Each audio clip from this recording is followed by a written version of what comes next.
On behalf of his family, Conquest Music has confirmed the death of Paul Andrews, professionally known as Paul Dianno.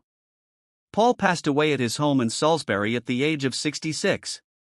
Born in Chingford, East London on May 17, 1958, Paul first came to prominence as lead singer of English heavy metal band Iron Maiden between 1978 and 1981. He sang on their groundbreaking debut album Iron Maiden and the influential follow-up release, Killers. Since leaving Iron Maiden, Paul Dianno had a long and eventful recording career with Battlezone and Killers as well as numerous solo releases and guest appearances. Despite being troubled by severe health issues in recent years that restricted him to performing in a wheelchair, Paul continued to entertain his fans around the world, racking up well over 100 shows since 2023. His first career retrospective album, The Book of the Beast, was released in September 2024 and featured highlights of his recordings since leaving Iron Maiden. In December 2022, Dianno spent time in Split, Croatia recording an album with his new project called Warhorse. The band was formed earlier that year by Dianno and two guitarists/authors, Hrvoje Madaraka and Ante Pupi Pupasic. The resulting LP was made available in July 2024 under the Paul Dianno's Warhorse banner. Less than 2 months ago, Dianno, who had been performing in a wheelchair as a result of serious health problems for most of the past decade, discussed the progress of his treatment, 2 years after he underwent major knee surgery in Croatia. He told SDTV Stone Dead Festival, "It's improving a hell of a lot. The only problem is, and I'm sad to say, with my own country, it's a piece of shit over here, in the United Kingdom, for the NHS, National Health Service, a comprehensive public health service under government administration. It's broken completely. I go away, I get with the lymphedema, a chronic condition that causes swelling in the body's tissues due to a compromised lymphatic system. Thing I've got here, it's like it's all full of fluid. 2 hours with a medical staff over in Croatia, it's gone down. Come over here, back to the UK, they don't even do that. Lymphatic drainage, a gentle massage that targets the lymphatic system, which resides just beneath the skin. Or they wrap you up in bandages.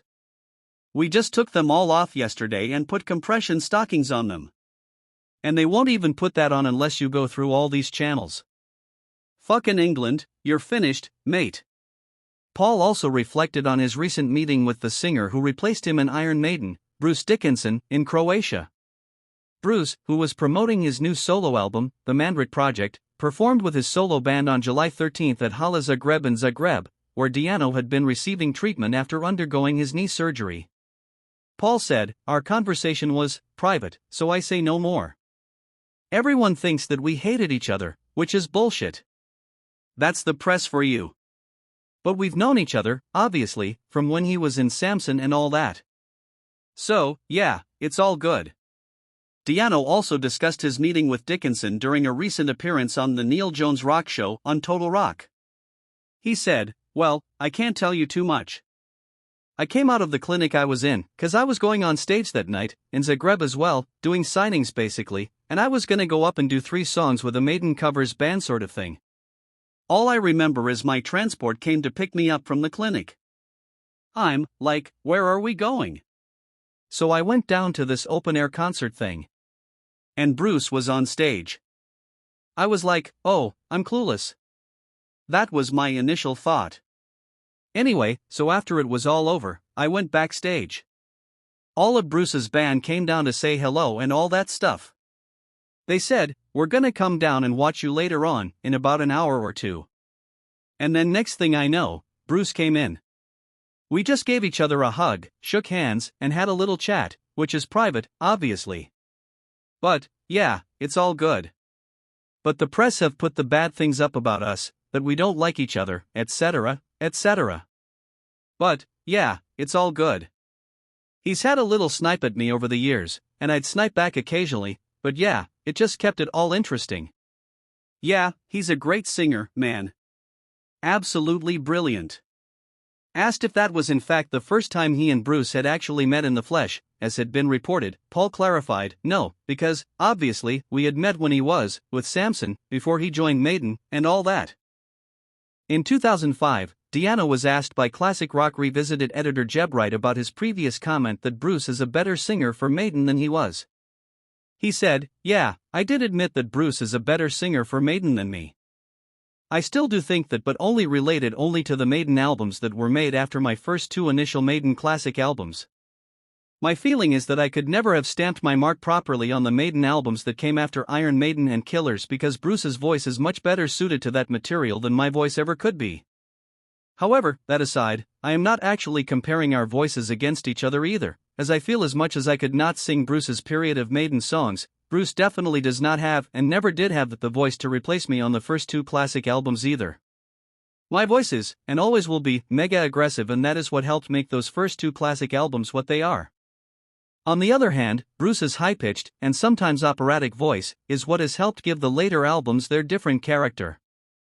I will say this though, Bruce sounds incredible on many later Maiden tracks such as The Trooper, Number of the Beast, and 2 Minutes to Midnight, but let's face it, without meaning to sound arrogant here, just saying what everyone knows, when Bruce tries to emulate me on classics such as Remember Tomorrow, Running Free, Wrathchild, Killers, or anything from the first two Maiden albums, he just does not have the tools for the job, as the aggression just isn't there. Your voice can often explain a lot about your background, and I think my voice shows the kind of rough, lower-class background I came from. Bruce's voice kind of gives an impression of a public schoolboy background. In a 2022 interview with Sakis Fragos of Greece's Rock Hard magazine, Dianno addressed the circumstances that led to his departure from Maiden and whether it's true that it has something to do with his vocal performance. He said, "My record stands for itself. I've played more shows than Iron Maiden have ever played. They play a lot of concerts, but I played a hell of a lot more than they ever had. So it was nothing to do with my voice. It was nothing to do with that. I was just upset about certain things, which were private things in the band. And the way I dealt with them maybe was not right, but I dealt with them.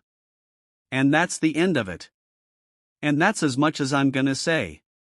Pressed about whether it's true that he wasn't properly compensated for his work on the first two Iron Maiden albums, Paul said, "I have nothing to comment on that at all, because, to be honest with you, it's nobody's damn business.